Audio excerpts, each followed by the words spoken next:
Tonight, our focus, law and order and justice. What we're living through now, it actually started with a moment of national unity. The whole country was sickened by what happened in Minneapolis. We all came together to condemn a callous murder by a racist thug besmirching a uniform that should be a symbol of respect and pride. Instead, yet again, thanks to the brutality of a few, all police officers are seen by millions of our African-American neighbors as a violent threat, the direct opposite of how they should be seen by everyone. As Peggy Noonan put it this weekend, we're now supposed to hate cops. No, hate bad cops, help good ones. A great cop does as much to help society as a great doctor or nurse and is in the line of fire. What most protesters are advocating for, an end to excessive police force and systemic racism, that is justified. And precisely because of the unity over George Floyd's murder, it felt like positive change might happen. President Trump immediately said the right things and did the right things. He spoke out forcefully and personally ordered a federal investigation at the highest level. But then what happened? Peaceful, righteous protest was co-opted, exploited with cynicism and nihilism by violent criminals, many of them organized, to create chaos, fear, and anxiety. That in turn provoked a response by the police, at first too weak, then in too many cases too strong. So now everyone is back in their tribal camps, screaming at each other. Across the media, people are telling you this is either or, law and order or justice. But it's not either or, it is first then. First, you have to restore order. Then you have to bring justice. There is no progress with chaos. It was sickening to see the looting and the violence. It was a mess. It was horrible. But we figured a way to get it all boarded up and get ready for the next phase, which would be to clean it up, put it back together. And then Thursday night, the riot happened again, and this time they burnt it to the ground. This is Maya Santa Maria. Rioters burned down her building, which housed the nightclub that George Floyd once worked at. We were calling 911, she said, and we were calling the police department, and there was no response. Too many leaders were pathetic in the face of this disorder. We saw weak mayors like Eric Garcetti, who not long ago were puffing up their chests, telling people what kind of sand they could walk on, unwilling and unable to preserve order, and now caving into the far left and cutting police funding. Compare that to Chicago Mayor Lori Lightfoot. But I want to express my disappointment and really my total disgust at the number of others who came to today's protest armed for all-out battle. You don't come to a peaceful protest with a bowling ball or a hammer or a shovel or a baseball bat. That's the type of strong leadership we need in our cities. Straightforward condemnation of violence of any kind. And of course, that includes violence by the police, of which we've also seen too much these last few days. Yes, of course, they've got the toughest job in our society. They're the ones who put their lives on the line every day to protect us. If someone breaks into your house, if someone assaults you, if someone brandishes a weapon, you call them and they're there. And look what they have had to put up with. But we need to be fair and balanced. There's been too much casual brutality by the police. Of course, that's a minority. But the job of the police is to protect property, for sure. It's also to protect protesters peacefully exercising their constitutional rights. To protect them, not attack them. Unprovoked violence like that is not just morally unacceptable, it's stupid because it gives people the chance to be anti-police. Defund the police is fast becoming a mainstream Democrat position. Who are they going to call to protect them when they're in Congress, at their political events? Black Lives Matter? Just tonight, the Minneapolis City Council said they're beginning the process of, quote, ending the Minneapolis Police Department and creating a new transformative model for cultivating safety. But when a violent man is beating up his girlfriend while a 4-year-old boy cowers in terror, good luck breaking that up with a new transformative model for cultivating safety. To solve problems, you need the hard, painstaking work of actual policy change. And let's be honest, that work needs to be done. Thankfully, it seems like the violent disorder is under control. But now what? As I said, it's not either or, it's first then.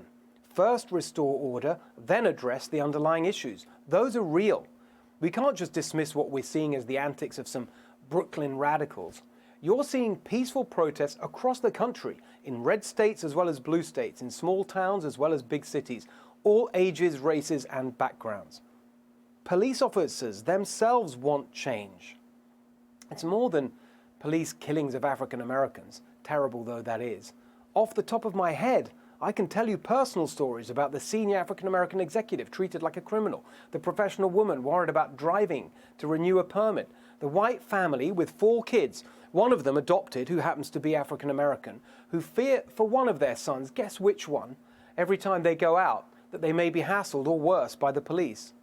There's an increasing authoritarianism, a sense that we are over-policed, cops bristling with equipment, aggressive and excessive. I've felt that for years. Many of you felt it during the shutdown, but it's African Americans who felt it longest and most painfully. They felt the inequality and discrimination. But who's been in charge? Minneapolis, where George Floyd was killed, a Democrat mayor for 46 years.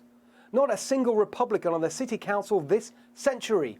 Minneapolis Democrats have been in charge of budgets, hiring, policies, practices. They could have done anything they wanted to reform policing.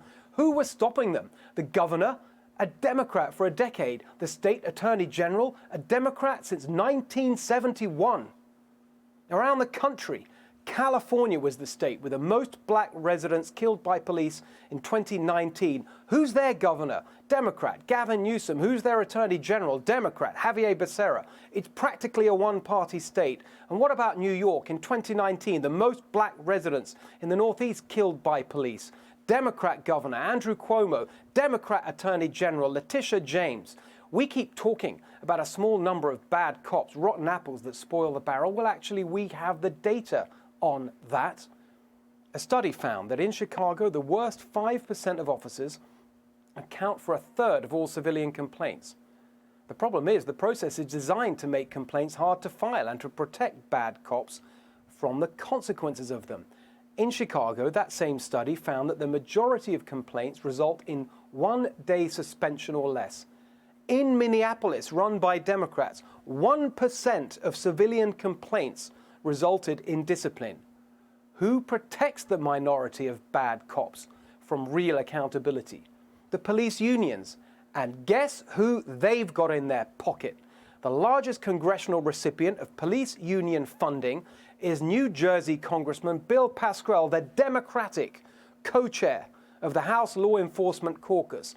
Over $43,000 from police unions and law enforcement PACs since 2004. In the Senate, the top 2 recipients are Democrats as well. Vermont Senator Patrick Leahy and Minnesota Democrat Amy Klobuchar. The same Amy Klobuchar, who did not immediately charge George Floyd's killer years ago when he was involved in another shooting, and she was the local county attorney. Over the past quarter century, LA's police union has given over 7 times as much money to Democrats as Republicans. Here's the common ground on policing. The man there on the left is known as the father of modern policing, Sir Robert Peel. On the right is Bill Bratton, giant of American policing, who helped Rudy Giuliani clean up New York. But Bill Bratton said he carried with him everywhere as his policing Bible Robert Peel's 9 principles of policing from the early 1800s. I want to read you the 3 most important ones. If every officer in every police force in America adhered to these principles, we'd never again witness the scenes of the last few days.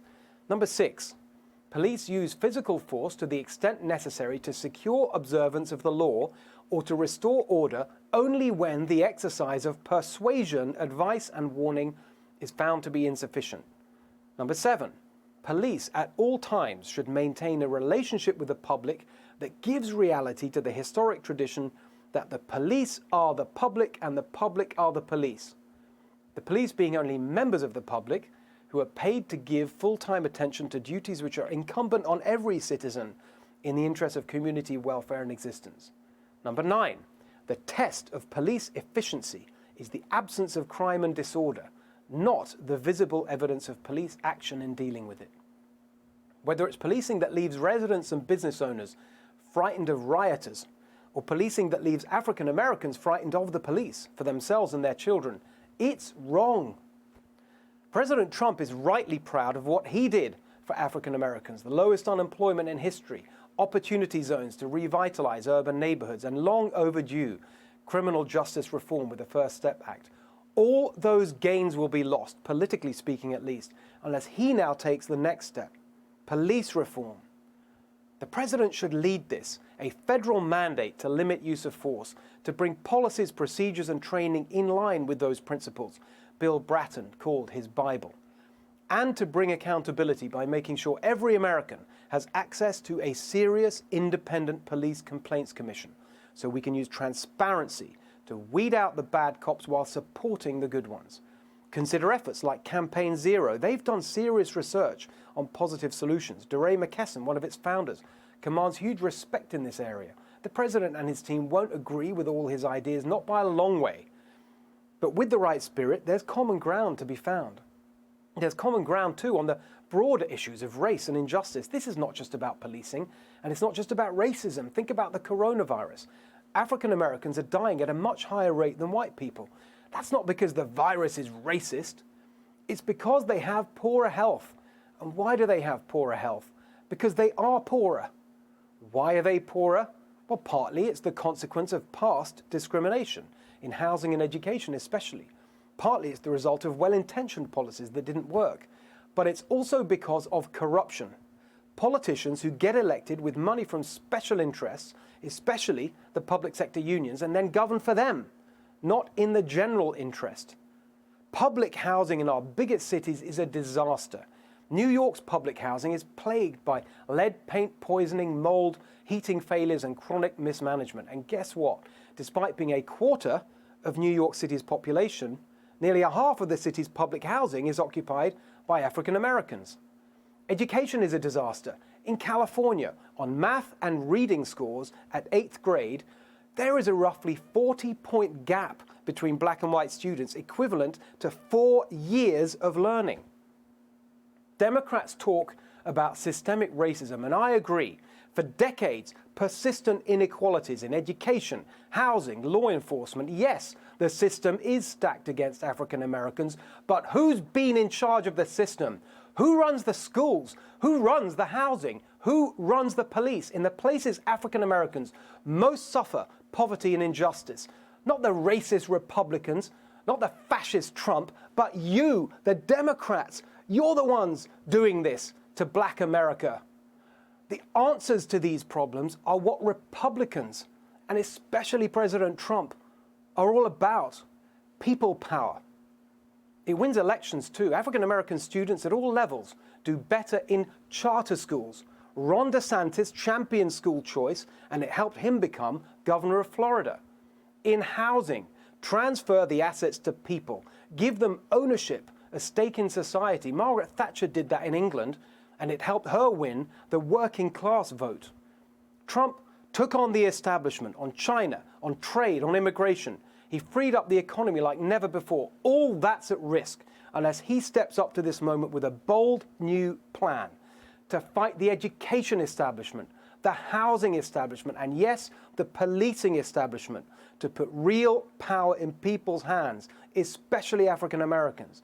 Many this week are recalling the civil rights fights of the 1960s. JFK made the nice speeches, but it was LBJ who got it done. And that's what history remembers. The great American comeback. Make Black America part of it. Over to you, Mr. President.